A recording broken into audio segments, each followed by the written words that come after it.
దుర్మార్గపు సైకోలు అండ్ మదపిచ్చి వెధవలు జీవితంలో ఏ పని పాట లేక ఫ్రీ బీస్ తిని ఇంట్లో వాళ్ళ అమ్మకి నాన్నకి అమ్మమ్మలకు తాతయ్యలకు వచ్చే డబ్బులు మింగి కష్టపడ్డం అంటే జీవితంలో ఏంటో తెలియకుండా ఎదగడం అంటే ఏంటో తెలియకుండా ఎదిగిన వాళ్ళ మీద పడి ఏడ్చే ఎంతోమంది అద్భుతమైన వాళ్ళందరికీ కూడా మాధవీలత భయపడిపోయింది. అయ్యయ్యో ఆయన జేసీని గెలుక్కుంది, సో జేసీ ఇప్పుడు రాడ్ దింపాడు. చూశారు కదా, ఆల్రెడీ ఆయన వీడియో పెట్టాడు. చంద్రబాబు నాయుడు గారికి నా వల్లే బ్యాడ్ నేమ్ వచ్చేస్తుందని చెప్తే నా వల్లే ప్రాబ్లం అయితే నేనే వెళ్ళిపోతాను అని ఏడ్చినట్లు నేనే రిజైన్ చేస్తానని చెప్పారు కదా.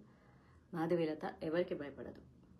మనిషి భయపడేది చావుకి, చావంటేనే నాకు భయం లేదు కాబట్టి నేను దేనికి భయపడను. ఇంటర్వ్యూలు ఇచ్చే కార్యక్రమంలో చాలా బిజీగా ఉన్నా. నిన్న 9 ఛానల్స్కి ఇచ్చా, ఎందుకంటే మీడియా మిత్రులు నాకు చాలా చాలా అవసరమైన వాళ్ళు.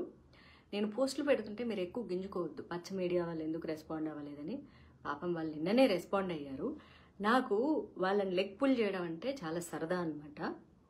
అందులో కొంతమంది నా ఫ్రెండ్స్ ఉన్నారు, వాళ్ళని లెగ్ పుల్ చేయడానికి అలా పెడుతుంటా. మీరు ఎక్కువ ఫీల్ అయిపోవద్దు.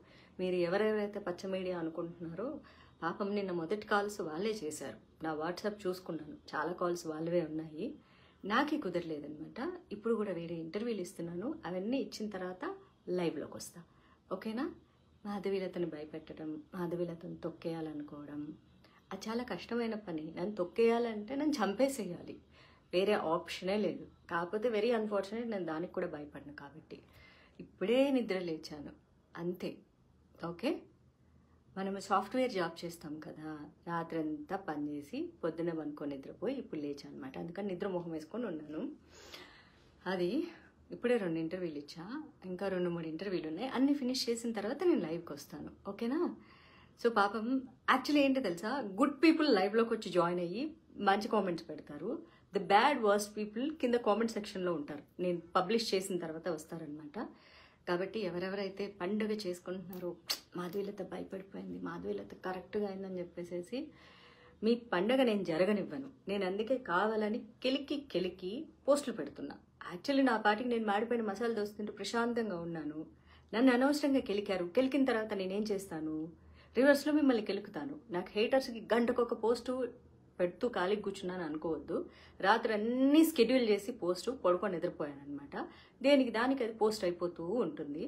ఇప్పుడు నాకు స్కెడ్యూల్ చేసే ఓపిక లేదు కాబట్టి డైరెక్ట్ లైవ్లోకి వచ్చి చెప్తున్నాను. ఎందుకంటే వీడియో రికార్డ్ చేసి దాన్ని అప్లోడ్ చేసి నాకు అంత ఇంట్రెస్ట్ కాదు, ఏమంటారు, ఓపిక లేదు ప్రస్తుతానికి. Because I have less time. కొంచెం మన మీడియా మిత్రులందరితో చర్చించేసి, ఎందుకంటే మాకు జీవితాంతం మీడియా వాళ్ళతో మాకు పని ఉంటుంది, మాకు మీడియా వాళ్ళతో పని ఉంటుంది. కాబట్టి మేము వాళ్ళతో గొడవలు పెట్టుకోలేము, కాదు అని చెప్పలేము. వాళ్ళకి నో చెప్తే వాళ్ళు హర్ట్ అవుతారు. కాబట్టి ఆల్రెడీ TV9 వాళ్ళు హర్ట్ అయిపోయారు. అది ఎలా మిస్ అయింది. కావాలని నేను వాళ్ళని మిస్ చేయలేదు, బాగా హర్ట్ అయ్యారు నిన్నటి నుంచి. కొంచెం వాళ్ళకి కూడా ఒక వీడియో చేసి పంపించేసేసేయాలి. ఇవన్నీ అయిన తర్వాత hi Suresh Nani, hi. Okay, ఈయన ఎవరో పెట్టారు, నచ్చవలే మూవీ క్యూట్గా ఉందంట. వచ్చి 16 ఏళ్ళు అయింది. ఇప్పుడు ఎందుకయ్యా దాని గురించి, హాట్ టాపిక్ గురించి మాట్లాడుతున్నా. నేను మంచి ఉత్సాహంగా ఉన్నప్పుడు ఎందుకు సినిమాల గురించి చెప్పేసి మళ్ళీ నా మూడ్ ఆఫ్ చేస్తావు. ఓకేనా? నేను మళ్ళీ మీకు లైవ్లో గెట్ బ్యాక్ అవుతాను. There is 1 more Zoom interview అనమాట, అది ఫినిష్ చేసుకొని వస్తాను. మై డియర్ హేటర్స్, ఓకే, లైవ్లో హేటర్స్ ఉండరు, పబ్లిష్ చేసాక వస్తారు కాబట్టి అలా కోసం చెప్తున్నాను. మై డియర్ హేటర్స్, నన్ను తొక్కేశారని చెప్పేసి చాలా ఆనందపడుతున్నారు. సో అనవసరంగా నన్ను కెలుకొద్దు. ఓకేనా? అసలు కెలుకొద్దు. నేను బేసిక్గా చాలా మంచి అమ్మాయిని. కెలికితే మాత్రం అంతే. ఎట్లుంటుందంటే నాతో, ఎస్మిన్ యథావర్తతే యో మనుష్య తస్మిన్ తథావర్తవ్య సధర్మః. దీనికి ఒక్కదానికే నాకు తెలుగు మీనింగ్ తెలుసు. నాతో ఎవడు ఎలా ప్రవర్తిస్తే తిరిగి నేను వాడితో అలాగే ప్రవర్తిస్తాను. ఓకే? జై బీజేపీ, జై మోడీ, జై శ్రీకృష్ణ, జై శ్రీరామ్. తగ్గేదే లేదు. మనల్ని ఎవడరా ఆపేది? ఎట్ట కదా, మనల్ని ఎవడు ఆపేది? ఇది ఓవర్ యాక్షన్ కదా. మిమ్మల్ని చూస్తే నాకు చెయ్యాలనిపిస్తుంది. ఏంటో నేను ఈరోజు చాలా ఉత్సాహంగా ఉన్నాను. నిన్నటి నుంచి ఈరోజు నుంచి చాలా ఉత్సాహంగా ఉన్నాను. కాకపోతే నిద్ర వస్తుంది. ఓకేనా? Take care, bye. I will get back to you. తినేసానండి, హ్యాపీగా తినేసాను. మా మమ్మీ ఈరోజు బచ్చల కూర పప్పు చేసింది, తినేసి వచ్చి కూర్చొని మాట్లాడుతున్నా. I will get back to you once I finish all my interviews. నీ అవ్వ తగ్గేదే లేదు, ఎంత దాకపోతుందో చూద్దాం.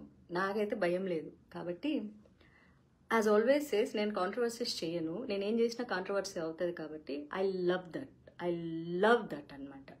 ఇంకా మీ దగ్గర ఐడియాలు ఉంటే ఇవ్వండి. కాంట్రవర్సీ ఎలా చేయాలి, ఎప్పుడు లైమ్లైట్లో ఎలా ఉండాలి, కాంట్రవర్సీకి వెళ్ళాలంటే ఎలాంటి పాయింట్స్ మాట్లాడాలి, నాకెవరు సరైనటువంటి గైడెన్స్ లేదు ఎలా కాంట్రవర్సీ చేయాలని.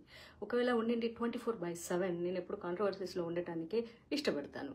రూపాయి ఆదాయం లేదు, ఏదో అంటారు చూడు, రూపాయికి దమ్మిడి ఆదాయం లేదు, ఏదో అట్లా ఉంటుందన్నమాట మన పని. కాబట్టి that's it. Take care, love you, bye.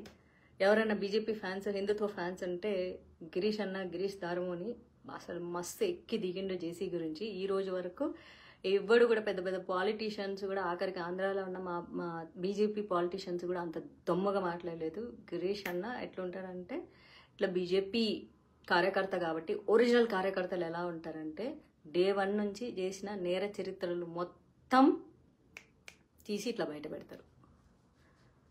అది పందికొక్కుల దొంగ సొమ్ము చేసిన జేసీ గారు కదా. ఈడీ కేసులు ఎవరి మీద పడతాయి? ప్రజల సొమ్ము అన్యాయంగా అక్రమంగా లాక్కున్న వాళ్ళ మీద ఈడీ కేసులు పడతాయి. సో ఈడీ కేసులు ఇరుక్కున్నారంటే ఎంత ప్రజలు సొమ్ము దొబ్బింటారయ్యా, అది ఒకసారి మీరే ఆలోచించాలి. అలాంటి వాళ్ళని మీరు సపోర్ట్ చేస్తున్నారంటే ఇంకేమనుకోవాలి. సర్లే, ఈడీ కేసులు పడిన వాళ్ళనే సీఎంలనే చేశారు మీరు. ఎనీవేస్, ఓకే, నేనైతే బూతు పదాలు ఇప్పటికీ నేను వాడను. మా నాన్న లాంటి వయసు అయింది కాబట్టి ఆయన వల్ల పార్టీ పొరుగు పోతుందని ఆయనే రిజైన్ చేస్తాడంట. పొరుగు పోయే పరిస్థితి ఎందుకు తెచ్చుకున్నాడు? అందుకే కదా, ఉత్త పుణ్యానికి నా మీద నోరు పారేసుకోకూడదు. నా మీద నోరు పారేసుకుంటే అయ్యేదేదో అవుతుంది. అంతా ఆయన చూసుకుంటాడు, శ్రీకృష్ణ పరమాత్ముడు. నేను లెక్క పెట్టకపోవచ్చు ఆయన పాపాన్ని, కానీ భగవంతుడు అనేవాడు పని కట్టుకొని లెక్కలు కడతాడు, లెక్క చేస్తాడు. అందుకే నేను ఆయన మీద బూతు పదాలు అస్సలు వాడట్లేదు, వాడను కూడా. ఎందుకంటే నాకంటూ వయసులో పెద్దవాడు అని చెప్పేసి ఒక గౌరవం ఉంది. సో వయసులో పెద్దవాళ్ళు జనరల్గా తప్పు చేస్తే బూతులు తిట్టను కానీ లాగి పెట్టి కొట్టాలనిపిస్తుంది. ఎందుకంటే వయసులో పెద్దోళ్ళు అయ్యింది 10 మందికి మంచి సంస్కారం నేర్పించవలసిన వాళ్ళు చెడు సంస్కారాన్ని అలవరుస్తుంటే నేను తీసుకోలేను కాబట్టి. ఎనీవేస్ ఫ్రెండ్స్, నాకు వాట్సాప్ మెసేజ్లు వస్తున్నాయి. 2 ఛానల్స్ 3